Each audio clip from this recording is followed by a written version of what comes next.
नमस्कार दोस्तों, मेरा नाम हेमंत कुमार है। मैं आपको जेक से रिलेटेड जो भी एग्ज़ाम होता है मैं उसके लिए मैं प्रिपरेशन करवाता हूँ। ठीक है, आज हमारा टॉपिक है इंग्लिश का स्टार्टिंग फेज़ का पहला चैप्टर। ठीक है, हम लोग जो खासकर हम लोग सीधा हम लोग टेंस, मॉडल्स, पैसिव वॉइस इसमें स्टार्ट कर लेते हैं, लेकिन हम लोग ये जानना भूल जाते हैं कि किसी भी चीज़ को जानने से पहले उससे जो बेसिक नीड्स क्या है वो हम लोग ज़रूरत होता है जानने के लिए। ठीक है, हम लोग किसी भी चीज़ को जानने से पहले हम उसको ढांचा को जानने की ज़्यादा कोशिश करते हैं। ढांचा, आप जो बोलेंगे ढांचा क्या होता है, किसी भी चीज़ का ढांचा स्वरूप देने के लिए जिस चीज़ की ज़रूरत पड़ता है वही ढांचा है। सिंपल वर्ड में मैं देखता हूँ कि आप किसी चीज़ का मूर्त बनाना चाहते हो, ये हम लोग फाइनल मूर्त है। ये मूर्त बनाने से पहले हम लोग क्या करते हैं कि आप देखिए कि कहीं जब मूर्ति बनता है उससे पहले जो कलाकार होता है सबसे पहले एक ढांचा तैयार करता है, लकड़ी का होता है, हमको सभी को पता है। उसके बाद हमारा लकड़ी में हम लोग पुआल का हम लोग उसमें लपेटते हैं रस्सी से और उसके एक आकार देते हैं। आकार देने में उसमें मिट्टी का आपका लिताई पुताई होता है। उसके बाद उस करने के बाद उसमें कुछ कलरिंग भी करते हैं। उसके बाद फाइनल में हम लोग एक स्वरूप दे देते हैं और हम लोग फाइनली हम लोग मूर्ति रेडी हो जाता है।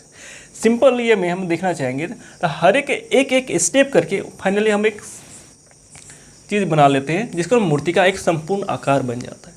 सेम चीज़ स्ट्रक्चर भी वही होता है, इसलिए हम स्ट्रक्चर को ढांचा के रूप में हम लोग जानते हैं।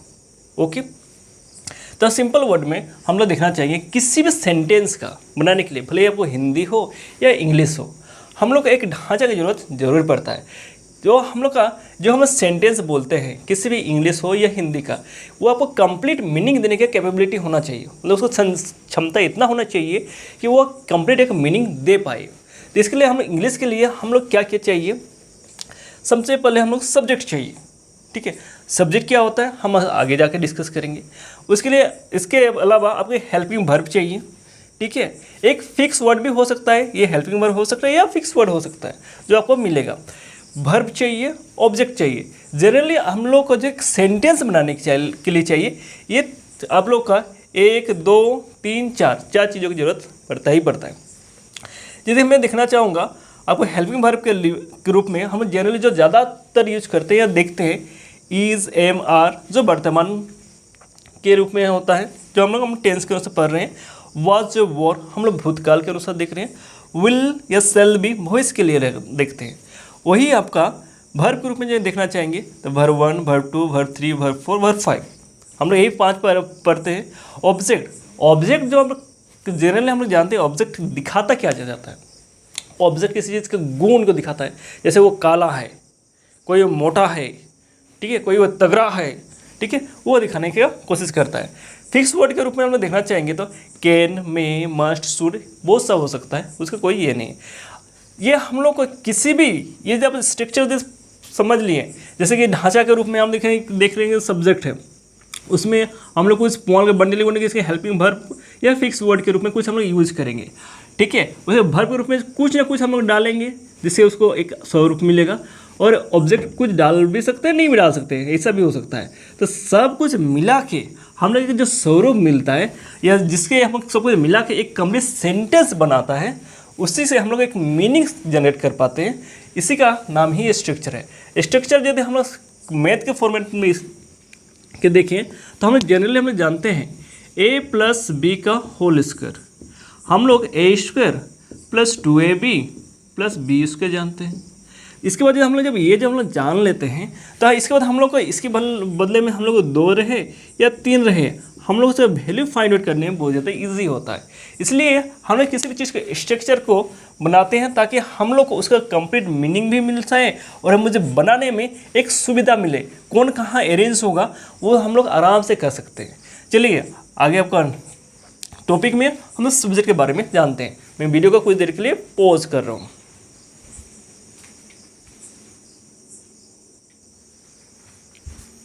ठीक है, हम लोग सब्जेक्ट के बारे में अभी जानते हैं। सब्जेक्ट जिसके बारे में हम कहते हैं, मतलब जिसके बारे में हम कहना चाहते हैं, जिसको हम दिखाना चाहते हैं, दोनों हो सकता है। जैसे राम इज़ ऑनेस्ट, हम यहाँ पर राम को दिखाना चाहते हैं कि राम क्या है, ईमानदार है। किसके बारे में बात कर रहे हैं ना, हम राम के बारे में बात कर रहे हैं। शी वॉज क्लेवर, हम यहाँ पे इसको दिखाना चाहते हैं, उसको दिखाना चाहते हैं जो चालाक है। वो कौन है, एक लड़की है, ठीक है। तब बोलने का मतलब यही है कि सब्जेक्ट हम किसी एक स्वरूप पर दिखाना चाहते हैं, भले ही वो लड़का हो, लड़की हो, गाय हो, भैंस हो, बैल हो, एक बिल्ली हो, या कोई आप पेड़ हो, कुछ भी हो सकता है। हम उसको दिखाना चाहिए, जिसके बारे में बताना चाहते हैं वही सब्जेक्ट बन जाता है। हम लोग सब्जेक्ट को जनरली हम पर्सन के नाम से भी जानते हैं, ठीक है। आपको first person, second person, third person, आपको जो भी ये बोर्ड में दिख रहा है आप इसको स्क्रीनशॉट ले सकते हैं, ठीक है। फर्स्ट पर्सन आई, जिसको हम लोग हिंदी में जानते हैं मैं, सिंगुलर फॉर्म में। प्लूरल फॉर्म में क्या है, वी, जिसका मतलब है हम या हम लोग। सेकंड पर्सन, ठीक है, यू, प्लूरल में भी यू ही है, ठीक है। आप, तुम, आप लोग, तुम लोग, ठीक है। Third person he, she, it, name, this और दैट, ओके। प्लूरल में क्या है, दे, नेम्स, दिस और दोज, ओके। आपके सामने में इसका मीनिंग भी लिखा हुआ है, ओके। हम लोग जब सिंगुलर की बात करते हैं तो इसका मतलब यही है कि हम सदैव एक चीज़ के बारे में बात करेंगे, एक से ज़्यादा चीज़ों के बारे में बात नहीं करेंगे। जब ये प्लूरल की बात करते हैं तो प्लूरल सदैव एक से अधिक चीज़ों के बारे में बात करता है, कभी वो एक के बारे में नहीं होता है, ठीक है। सबसे पहले हम लोग ये जानने की कोशिश करते हैं कि पर्सन होता है क्या है। जब भी हम पर्सन के नाम के जानते हैं सदैव याद रखिए, पर्सन का मतलब है कि वो सबसे पहले अपने बारे में बात करेगा। फर्स्ट पर्सन वो खुद ही होता है, ठीक है। फर्स्ट पर्सन कौन होता है, वो खुद ही होता है। सेकंड पर्सन बोलने का मतलब ये है कि हम लोग किसी एक दूसरे व्यक्ति के बारे में बात करते हैं, ठीक है। जब हम दूसरे व्यक्ति के बारे में बात करते हैं तो वो हो गया आपका सेकंड पर्सन। यदि दोनों मिल गया, समझ लीजिए, और हम किसी तीसरे के बारे में बात करते हैं जो वहाँ पे मौजूदा हो भी सकता है या मौजूदा नहीं हो भी सकता है, तब हम लोग बोलेंगे थर्ड पर्सन। मतलब फर्स्ट पर्सन आप खुद हो, सेकंड पर्सन हो सकता है आपका दोस्त है, आपका कलीग है, आपका रिश्तेदार है। थर्ड पर्सन वो जो आपको दूर में बैठा कोई आपका फ्रेंड हो सकता है या आपके सामने में बैठा कोई भी इंसान हो सकता है, तो वही आपका थर्ड पर्सन हो जाता है। तो याद रखिए, फर्स्ट पर्सन आप खुद हो, सेकंड पर्सन आपके अलावा जो भी आपको दिखता है वो आपका सेकंड पर्सन है, और उसके अलावा जो थर्ड पर्सन, आप दोनों के अलावा जो कोई तीसरा व्यक्ति के बारे में बातचीत करते हो या कोई चीज़ें के बारे में, कोई दूर में बैठा है उसके बारे में बात करते हो, जो आपको प्रेजेंस है या नहीं है उसके बारे में बात करते हैं, तो आपको थर्ड पर्सन है। फर्स्ट आप हो, सेकंड उसके आपके सामने कोई जो बैठा है वो है थर्ड पर्सन, जिसके बारे में आप बातचीत करते हो वही आपको थर्ड पर्सन है, ठीक है। इसके बारे में हम लोग आगे और डिस्कस करते हैं। मैं वीडियो को थोड़ा पॉज करता हूँ।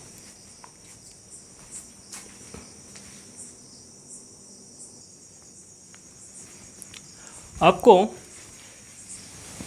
ये चार्ट आपको हेल्प करेगा किसी भी चीज़ के हेल्पिंग वर्ब के रूप में, ठीक है।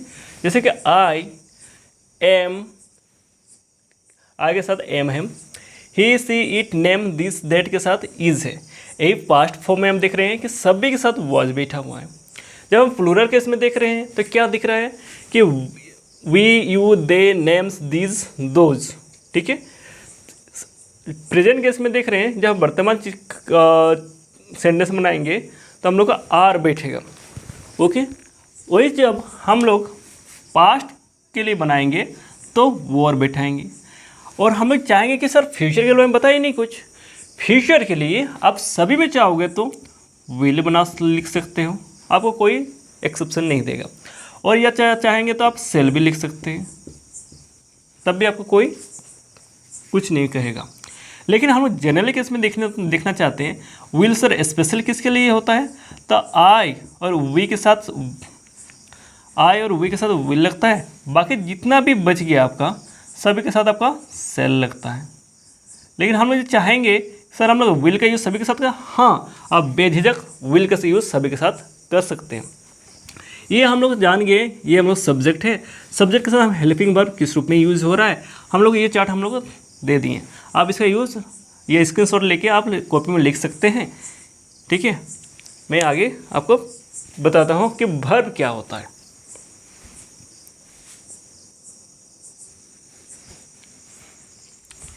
ठीक है, अभी हम बात करते हैं वर्ब्स फॉर्म।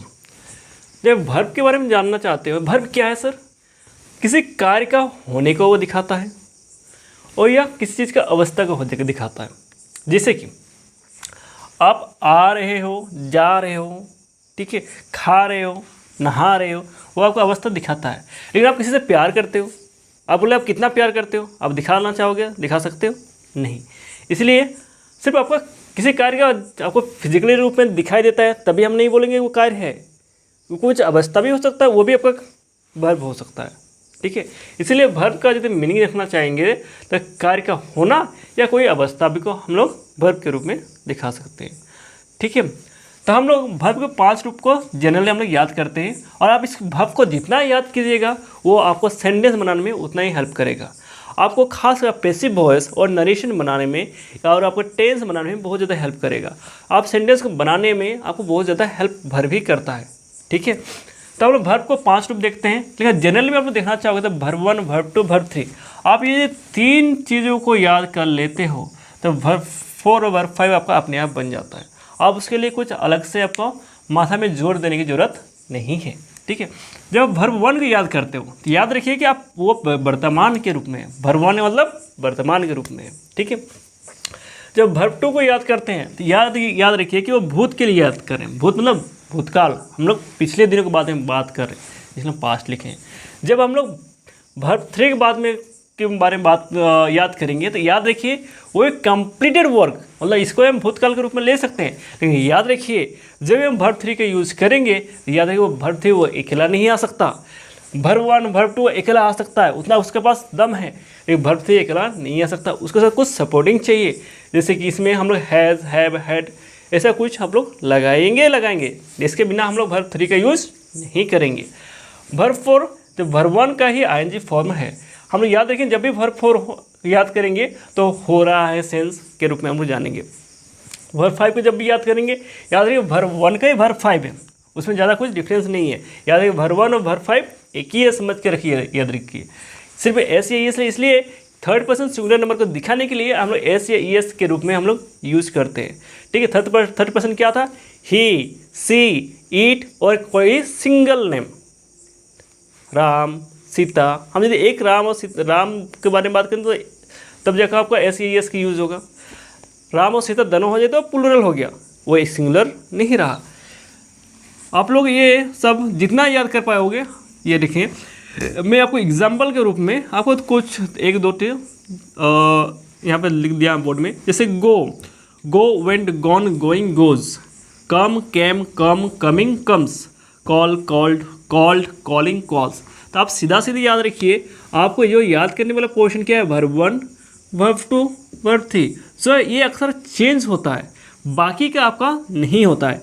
आप ये वाला आप देखना चाहोगे तो देखिए सिर्फ हम आईएनजी ऐड कर दिए, आपको वर्ब 4 बन गया।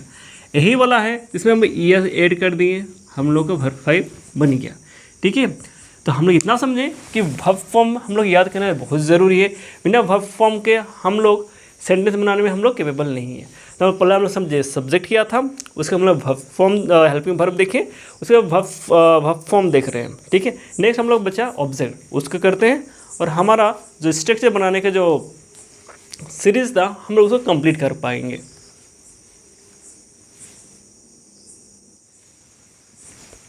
ठीक है, लास्ट हम लोग जो फाइनल टॉपिक है ऑब्जेक्ट, ठीक है, विशेषता के बारे में बताता है, ठीक है। आप कोई क्वालिटी हो, आपके पास स्पेशल क्वालिटी हो, ठीक है, जो आपको देखने में अपीयरेंस में हो सकता है। अब दिखा मैं जैसे मैं गोरा हूँ, दिखते जहाँ है, तो इसके बारे में यदि बोले तो वो ऑब्जेक्ट ही बताता है। जैसे कि किसी का क्वालिटी से वो बहुत चतुर है, आप उससे कुछ पैसा मांगो वो पहले ही नकार देगा, ठीक है, तो चतुर है, ठीक, क्लेवर वो चतुर या चालाक। एंग्री, कोई चीज़ बोलो तो तुरंत गुस्सा हो जाता करके, तो हम लोग बोलेंगे गुस्सा या क्रोध। सैड मीन्स उदास, माइजर मीन्स कंजूस, ऑनेस्ट मीन्स ईमानदार, डिसऑनेस्ट मीन्स बेईमान, ठीक है। तो ऑब्जेक्ट का मतलब इतना ही समझे कि किसी भी चीज़ का वो क्वालिटी को बताने की कोशिश करता है, ठीक है, खासकर उसको पर्सनल क्वालिटी, ओके। तो हम लोग इतना समझ में आया कि हम लोग का किसी भी सेंटेंस को बनाने के लिए हम लोग सब्जेक्ट की जरूरत पड़ेगा, ठीक है। हम लोग सब्जेक्ट समझ लिए, उतना ही सब्जेक्ट आपको लिए सफिशिएंट है। ओके, आपको एक हेल्पिंग वर्ब मिलेगा या इसका हो सकता है आपको एक मेन वर्ब मिलेगा, इसलिए आप वर्ब फॉर्म का जितना हो सके याद कर लिए। ये आपको हर एक चीज़ में आप भले भले मॉडल्स बनाइए या आप बोले कंप्लीट ग्रामर या कुछ भी सेंटेंस हम बनाना चाहोगे, आपको ये हेल्प करेगा, ये करेगा। और आप जितना हो सके ऑब्जेक्ट को याद कीजिए, ठीक है। तो यही हम लोग का जो स्ट्रक्चर का सीरीज़ है उसको हम लोग कंप्लीट कर लिए। आई होप, मुझे लगता है आपको समझ में आ गया कि आप लोगों को इंग्लिश किस तरह से पढ़ना चाहिए और हम लोग आगे किस तरह से पढ़ेंगे।